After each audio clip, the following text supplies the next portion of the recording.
بسم الله الرحمن الرحيم الحمد لله رب العالمين والصلاة والسلام على نبينا محمد وعلى آله وأصحابه أجمعين أما بعد.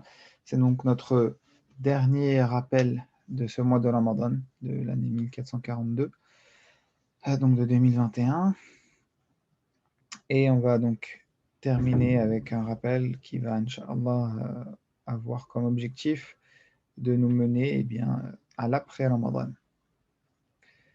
Parce que comme vous le savez, hier c'était la nuit du 27, et c'est une nuit durant laquelle beaucoup pensent que c'est la nuit du destin. Et donc, il y en a qui, après cette nuit du 27, arrêtent d'agir, arrêtent leurs prières, et d'autres aussi qui se posent la question, est-ce que c'est pas passé la nuit du destin, donc c'est peut-être ce soir ou demain soir. Mais en réalité, la vraie question qu'on devrait se poser, c'est pas ça. C'est pas est-ce que la nuit du destin elle est passée ou est-ce que ça va être c'est pas encore passé. C'est est-ce que nos actions sont acceptées. Nuit du, nuit du destin ou pas. Nuit de la valeur ou pas. Parce que c'est ça en réalité qui est le plus important, même si on a raté la nuit du destin. Si nos actions elles sont acceptées, on a tout gagné. À l'opposé, si nos actions elles ne sont pas acceptées, c'est qu'on a des soucis à se faire. Des gros soucis à se faire. Et on va partager la réponse à cette question en 3 étapes, en 3 parties. La première réponse, c'est est-ce que j'ai profité de ce mois pour me mettre dans le chemin de l'obéissance. Essayer de changer pour faire ce qu'Allah me demande. C'est la première question. Allah Azza wa Jalla nous dit dans le Coran, A'udhu billahi minash shaitanir rajim, وهو الذي يقبل التوبة عن عباده ويعفو عن السيئات ويعلم ما تفعلون ويستجيب الذين آمنوا وعملوا الصالحات ويزيدهم من فضله. C'est Allah qui accepte le repentir de ses serviteurs, leur demande de pardon, et qui pardonne leurs erreurs, et il sait tout ce que l'on fait comme action. ويستجيب الذين آمنوا وعملوا الصالحات ويزيدهم من فضله. Et les croyants, et les croyants qui font les bonnes œuvres, les bonnes actions, se mettent dans le chemin, obéissent à Allah. Et c'est quoi la récompense de ça? C'est qu'Allah leur augmente en bonne action et en récompense. Et ça, c'est la première étape. Yastajibun, ils se mettent à se conformer à ce qu'Allah leur a demandé. Ça, c'est la première étape du repentir. Si on se met pas, et on se met pas juste déjà dans l'idée que, faut que je fasse ce qu'Allah me demande, on ne pourra pas y arriver. Et on ne pourra pas arriver à quoi? euh, à Non, là plutôt la traduction, c'est pas le fait de se mettre d'équerre ici, c'est qu'Allah exauce leurs vœux.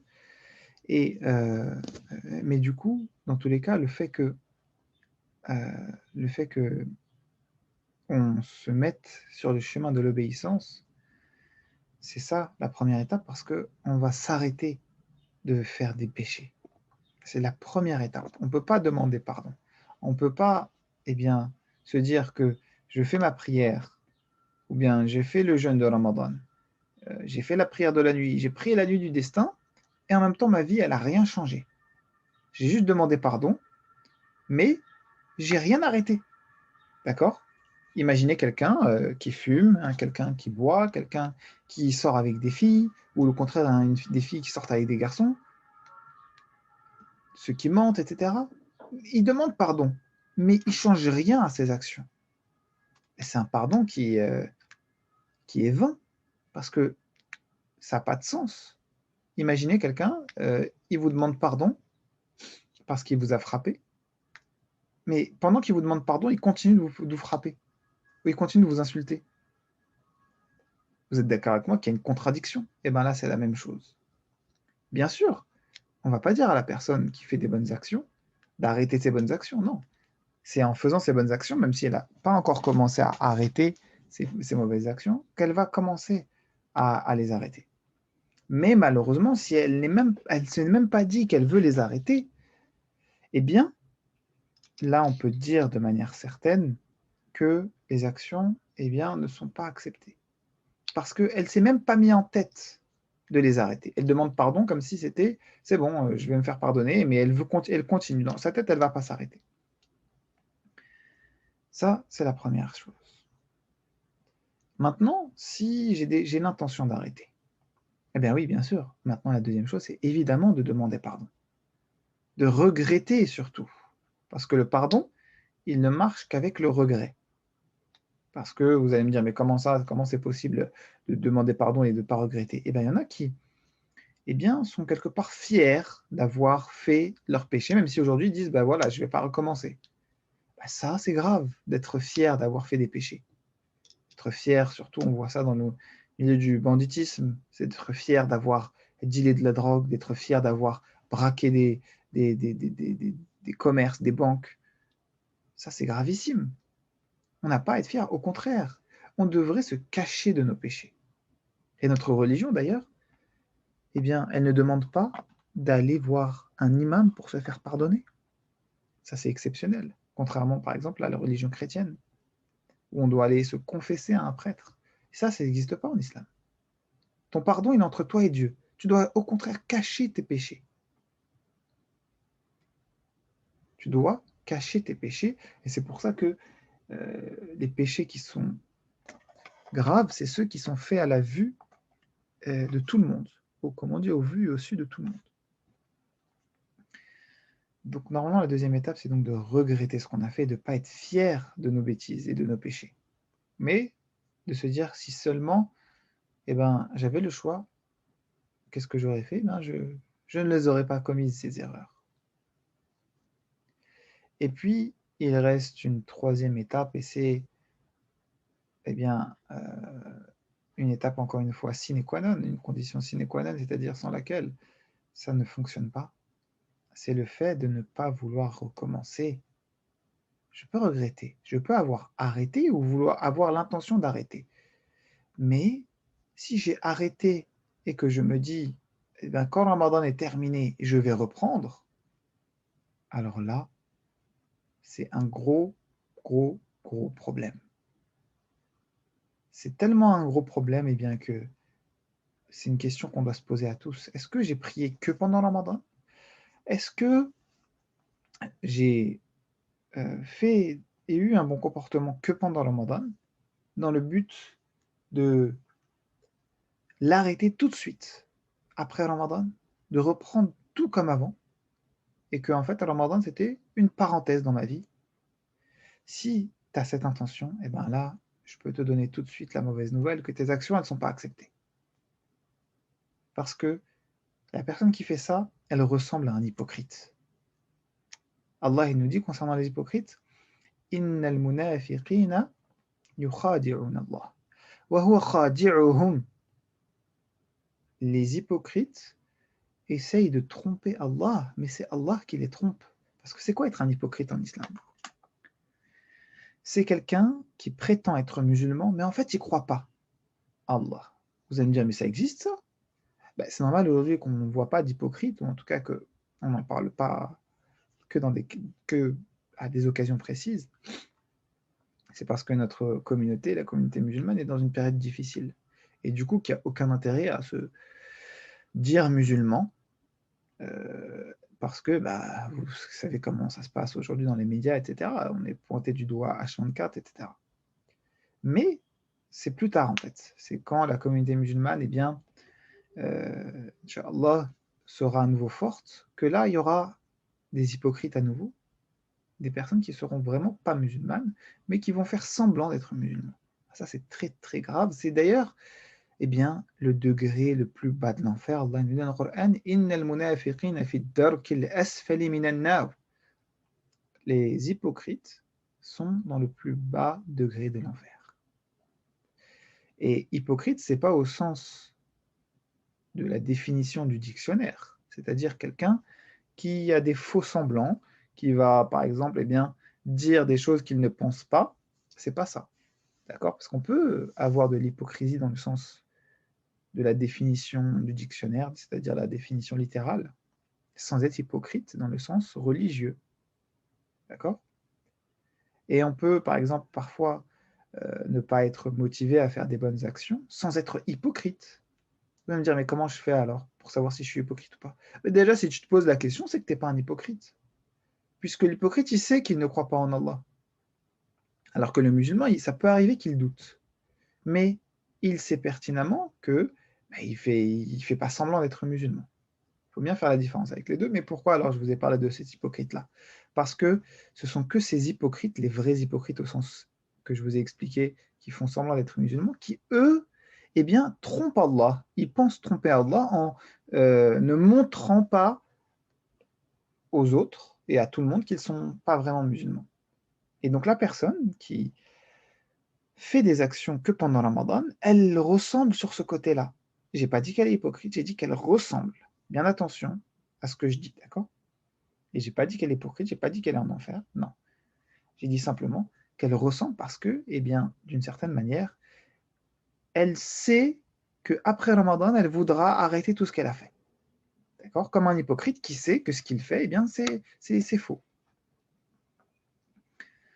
Donc, il faut faire très attention à ça. Et cette personne qui sait déjà qu'elle va arrêter d'adorer Allah après Ramadan, elle, elle a déjà la réponse à sa question, c'est que ses actions ne sont pas acceptées. Mais ce n'est pas une fin en soi. C'est pas trop tard. On peut encore s'améliorer.